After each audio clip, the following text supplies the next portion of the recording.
નમસ્કાર વિદ્યાર્થી મિત્રો. વિશ્વગ્રામ વિદ્યાપીઠ, વિશ્વગ્રામ શૈક્ષણિક સંકુલ વડાલની યુટ્યુબ ચેનલમાં આપ તમામ વિદ્યાર્થી મિત્રોનું સ્વાગત છે. ધોરણ 9 સામાજિક વિજ્ઞાનનું પ્રકરણ 9 આજે આપણે શરૂ કરી રહ્યા છીએ. જેમ પ્રકરણ 8ની અંદર બંધારણ વિશેની થોડી વાત કરી હતી, એવી જ રીતે આમાં પણ આવા જ પ્રકારની માહિતી વિશેષ આપણને મળશે. તો પ્રકરણ નંબર 9 મૂળભૂત હકો, મૂળભૂત ફરજો અને રાજ્યનીતિના માર્ગદર્શક સિદ્ધાંતો. આ પ્રકરણની અંદર આપણે મહત્વની ઘણી બધી ચર્ચાઓ કરશું જે કદાચ આપણને ખ્યાલ પણ નહીં હોય.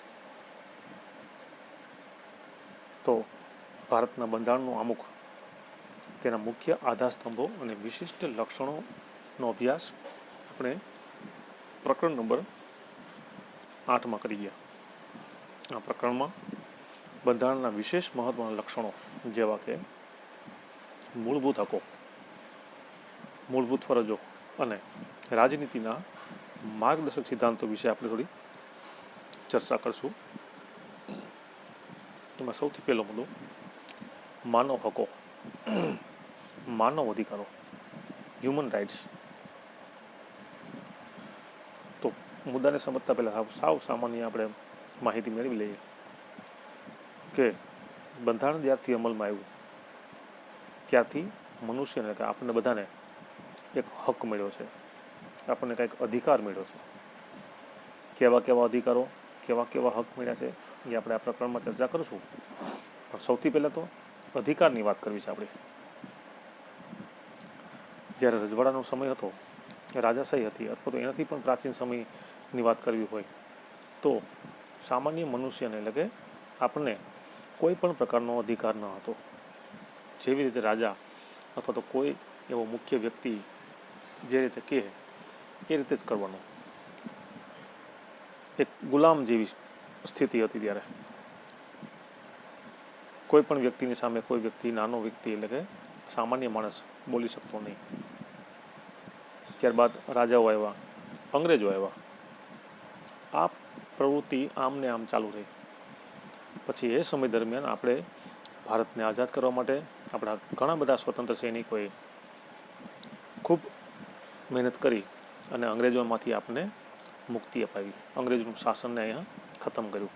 અને પછી આપણે બંધારણને અમલમાં લઈ આવવા માટેની પ્રવૃત્તિ શરૂ થઈ. અને એમાં આપણને સૌથી મહત્ત્વની વાત તો માનવને અધિકાર મળ્યો. કેવા અધિકારની વાત છે એ જે જોઈએ આપણે. વ્યક્તિ માત્રના અસ્તિત્વ અને તેના વ્યક્તિત્વના સર્વતોમુખી વિકાસ સાધવામાં મદદરૂપ એવી સામાજિક પરિસ્થિતિનું નિર્માણ થવું અને તે ચાલુ રહે એ અત્યંત આવશ્યક છે. અને સામાન્ય રીતે માનવ હક કહેવાય. આપણે આપણા સમાજનું અથવા તો વ્યક્તિનું જો નિર્માણ કરવું હોય તો આપણી પાસે આપણો અધિકાર, આપણો હક હોવો જોઈએ. દરેક લોકશાહી દેશમાં તેના નાગરિકને કેટલાક પાયાના હકો આપવામાં આવ્યા છે. એ બધા હકો વ્યક્તિ કોઈ પણ જાતના ભેદભાવ વિના ભોગવી શકે એ માટે એ હકોના રક્ષણની ખાતરી આપવામાં આવી છે. અને સમાજ અને રાષ્ટ્ર દ્વારા તેનો સ્વીકાર કરવામાં આવ્યો છે. માત્ર હક મળ્યા છે એટલું જ નહીં, પણ એની ખાતરી મળી છે. તો ખાતરી કઈ રીતે? બંધારણની અંદર આ જોગવાઈ મૂકી છે. બંધારણની અંદર આ મુદ્દાને ખૂબ જ મહત્ત્વ આપ્યું છે. કારણ કે ભારત દેશના નાગરિકો વર્ષોથી શોષણ, અત્યાચાર એ બધી વસ્તુ ભોગવતા આવે છે. એટલા માટે સૌથી મહત્ત્વ કે સામાન્યમાં સામાન્ય સાવ ગરીબ માણસ હોય એને પણ પોતાના વિકાસ કરવા માટેનો અધિકાર, એને હક મળવો જોઈએ. મનુષ્યનો હક છે, એ જીવન જીવવાનો હક છે. એને પોતાનું સ્વતંત્રતા હોવી જોઈએ. એની પાસે પોતાના સમાજ, કુટુંબ કે પોતાના વ્યક્તિના વિકાસ માટે એની પાસે અધિકાર હોય તો, અને તો જ આપણો સમાજ, આપણો ભારત દેશ ધીમે ધીમે ધીમે કરતાં આજે અહીં સુધી પહોંચી ગયો છે. વ્યક્તિનો મનુષ્ય તરીકેનો જન્મ થતાની સાથે જ તે કેટલાક પાયાના હકોનો હકદાર બને છે. તેને માનવ હક કહેવામાં આવે છે. કારણ કે જ્યારે બંધારણનો અમલ થયો ત્યારે એમાં સૌથી સ્પષ્ટતા કરી છે વ્યક્તિનો ભારતની અંદર જન્મ થાય એ જન્મતાની સાથે જ એના અધિકાર અને હક પાયાના મહત્વના એ મળી જાય. તો આને માનવ હક કહેવામાં આવે છે. સંયુક્ત રાષ્ટ્રની સંઘની મહાસભાએ યુનાઇટેડ નેશન્સ તારીખ 13 ડિસેમ્બર 1948ના રોજ માનવ અધિકારો જાહેર કર્યા. તેથી 10મી ડિસેમ્બરને માનવ હક દિવસ તરીકે આપણે બધા ઉજવીએ છીએ. માનવ હકોની વૈજ્ઞાનિક ઘોષણાને સ્વીકૃતિ આપી ત્યારબાદ માનવ હકો પૈકી કેટલાક અત્યંત મહત્વના હકોનો આપણે ત્યાં સ્વીકાર કરવામાં આવ્યો છે. એટલે કે ભારતમાં મહત્વના જે છે તેના રક્ષણની ખાતરી આપવામાં આવી અને બંધારણ સભાએ તેમને બંધારણમાં ગૌરવભર્યું સ્થાન આપ્યું. કે જે મહત્વના હકો છે આપણા, શિક્ષણ મેળવવાનો, સ્વતંત્રતાનો, જીવન જીવવાનો, આ બધા મહત્વના હકો છે. એ બધા હકો આપણે એ બંધારણની અંદર આને આપણે સ્વીકાર્યું. આમ જે માનવ હકોને કાયદાકીય પીઠબળ આપીને બંધારણમાં સમાવ્યા તેને મૂળભૂત હકો કહેવામાં આવે છે. મહત્વના પાયાના પીઠબળ બધું બંધારણ થકી આ માનવ હકો મનુષ્ય તરીકેનું ગૌરવ જાળવી રાખવાના હેતુથી ઘોષિત કર્યા છે. કે આપણે મનુષ્ય છીએ પણ મનુષ્ય તરીકે જીવન જીવીએ છીએ કે નહીં તો એ આપણે હક ઉપરથી સાબિત થાય છે. પહેલાં મનુષ્ય હતા, આથી 100-200 વર્ષ પહેલાંની વાત કરીએ ત્યારે મનુષ્ય હતા ખરા, કેવા ગુલામ જેવા, રાજા કીએ કોઈ એવા મહત્વના વ્યક્તિ કીએ એટલું જ કરવાનું, એમ જ કરવાનું, એ જેટલું કહે એટલું જ કરવાનું, જ્યારે કહે ત્યારે કામ કરવાનું, જે રીતે જીવન જીવાડે એ રીતે જીવવાનું. તો મનુષ્ય એક પશુ સમાન હતો. મનુષ્યમાં પશુમાં કોઈ ફેરફાર હતો નહીં. આપણે ઘણા બધા જૂના પિક્ચરો જોયા હશે, કોઈ એવી સિરિયલો જોઈ હશે, એમાં આ આપણને સ્પષ્ટ જોવા મળે કે મનુષ્યની ઉપર કેટલા અત્યાચારો રાજા તરફથી અથવા તો કોઈ એવા સમુદાય તરફથી થતા. તો એવો સમય હતો અને એમાંથી આપણને મુક્તિ મળી.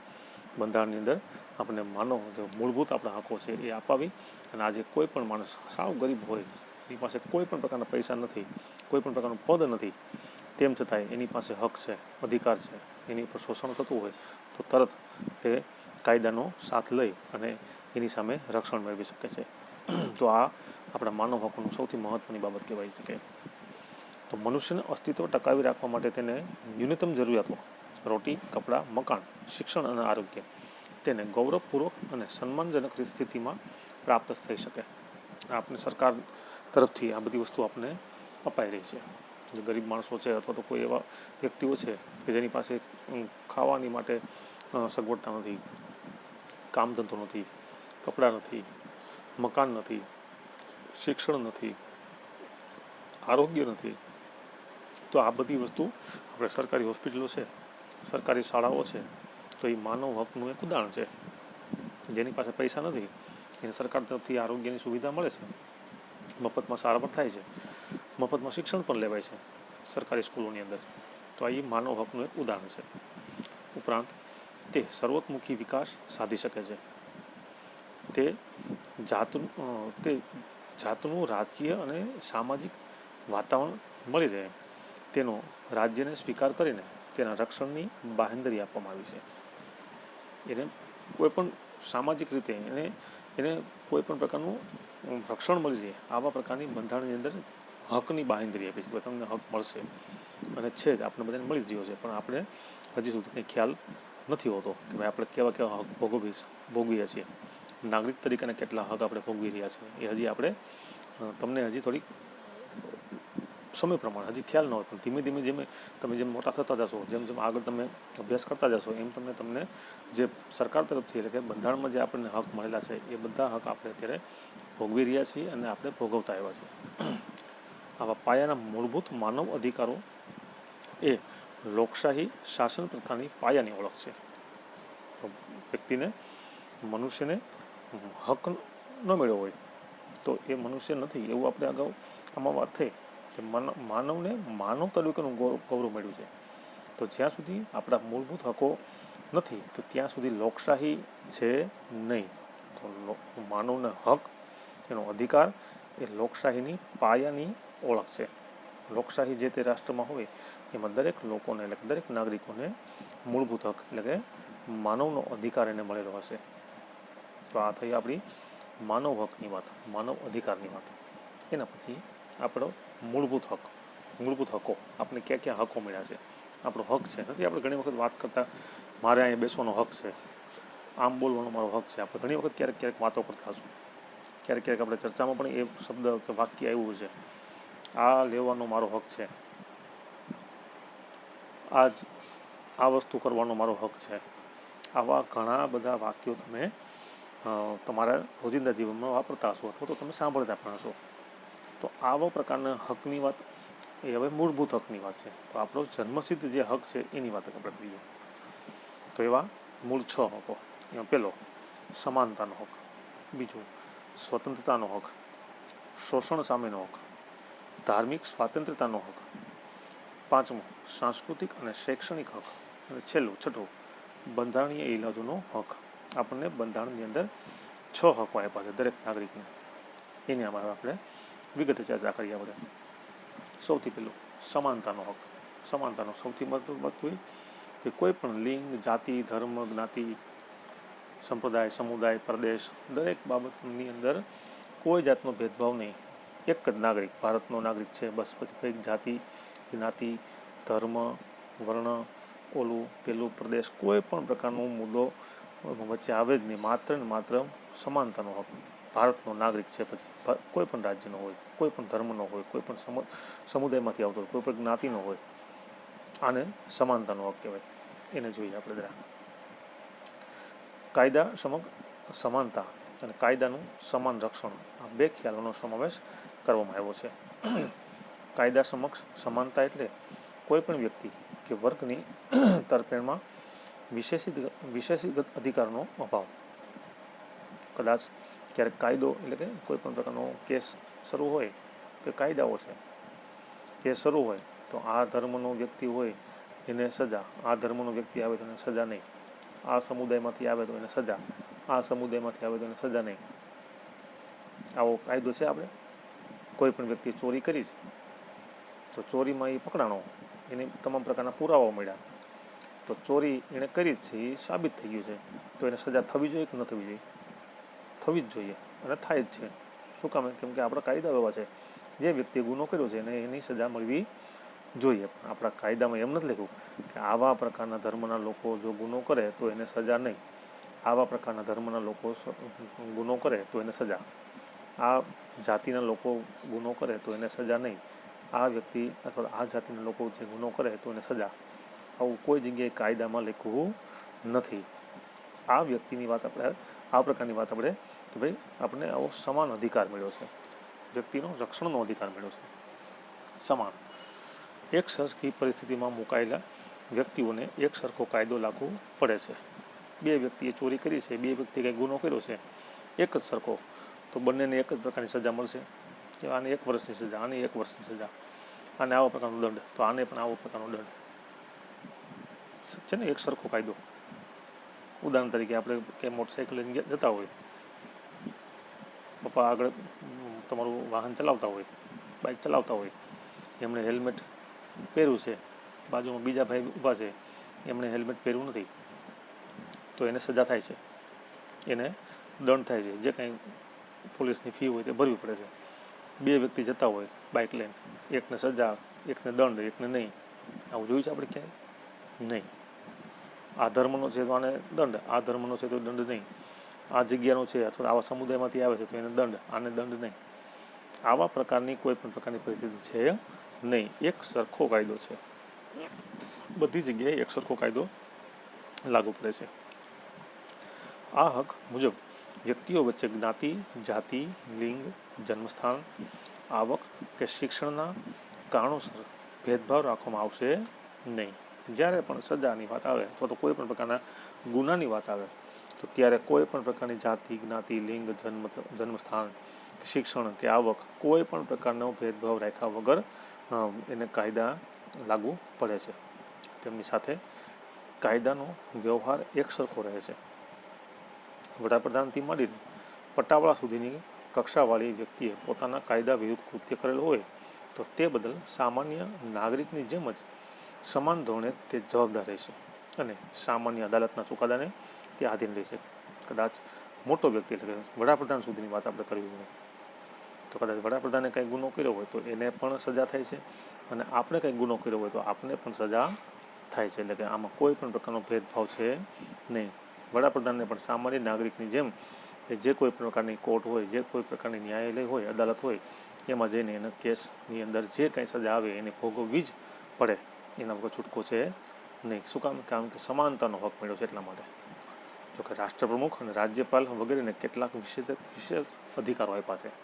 રાષ્ટ્રપતિને કોઈ પણ પ્રકારનો ગુનો લાગુ પડતો નથી, મીન્સ કે કેમ કે એ કોઈ ગુના કરતા જ નહીં હોતા. અને રાજ્યપાલ એના માટે સ્પેશિયલ અલગ અધિકારો મળ્યા છે. એના કદાચ માની લો કે ગુનો થઈ ગયો હોય તો કર્યો હોય તો એના માટેની આખી અલગ જ સિસ્ટમ છે કે જે આપણે અભ્યાસમાં આવતું નથી અત્યારે. આમાં કાયદાના સમાન રક્ષણનો અર્થ થાય છે કે સમાન સંજોગોમાં કાયદાનો વ્યવહાર સમાન જ હોવો જોઈએ. સમાન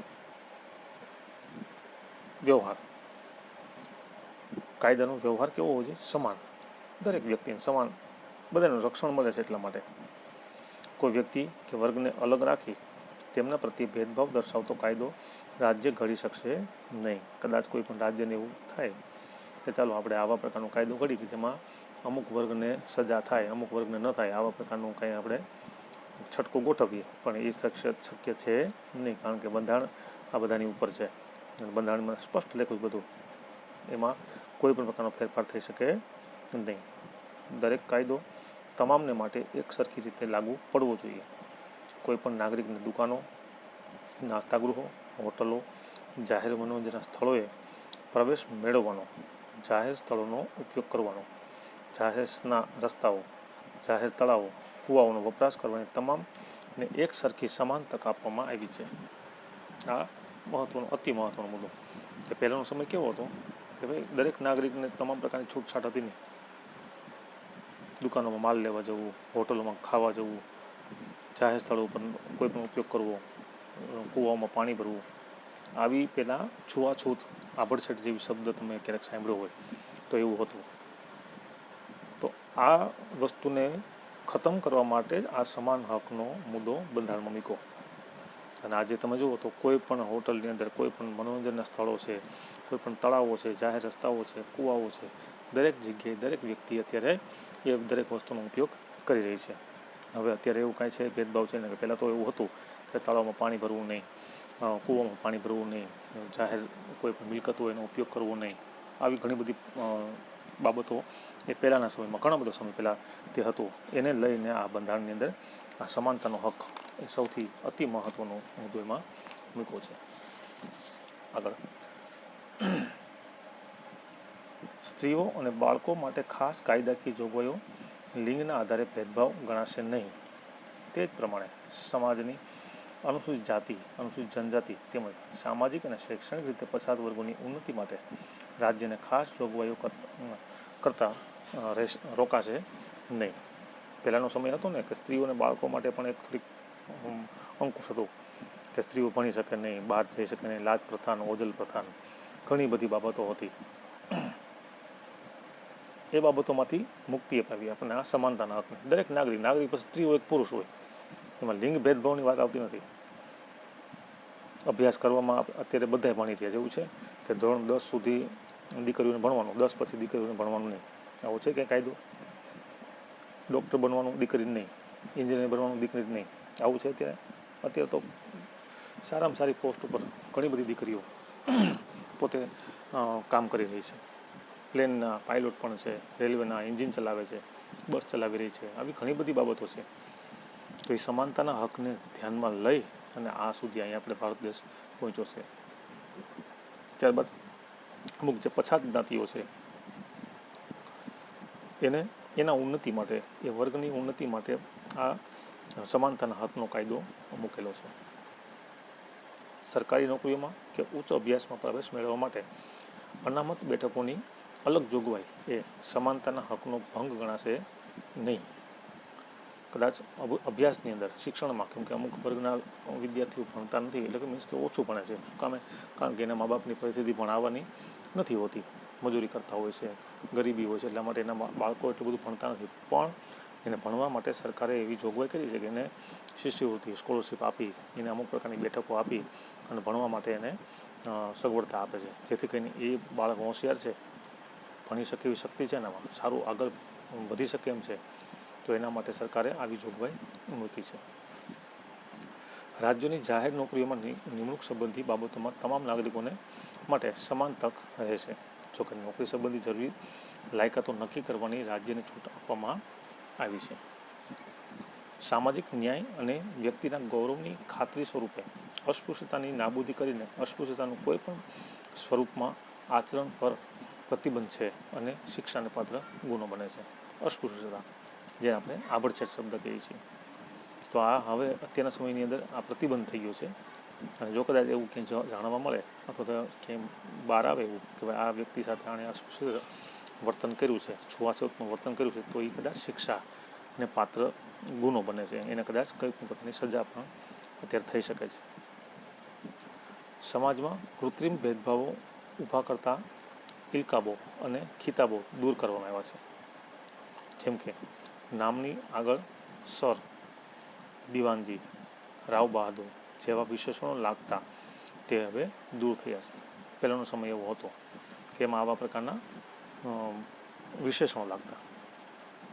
ઠાકોર, જમીનદાર, આવા તમે શબ્દો થાય, દિવાનજી, આવો શરૂઆત થઈ નથી નામ થાય, તો આવા વિશેષણો દૂર કર્યા છે. કારણ કે આ કરવાથી શું થાય, એક પ્રકારની સ્પષ્ટ છે, આ તો કંઈક મહાન માણસ છે. આજે માની લો કોઈ પણ વ્યક્તિનું નામ રાજુ છે, તો રાજુ કદાચ 50 હોય, ખાલી રાજુ હશે ભાઈ, પણ એમ જો વિશેષણ લાગી ગયો દિવાનજી રાજુ, તો એમ થાય દિવાનજી રાજુ, આ કોણ મહાન વ્યક્તિ કોઈ હશે, શું હશે, પૈસાદાર હશે, આમ હશે, તેમ હશે, માણસના મનમાં તર્ક વિતર્ક મળે થવા. પણ ખાલી રાજુ એટલે રાજુ, પાછળ લગાડી શકાય ભાઈ ને કુમાર ને લાલ ને પીળા ને લીલા ને જે કાંઈ લગાડવું હોય તે.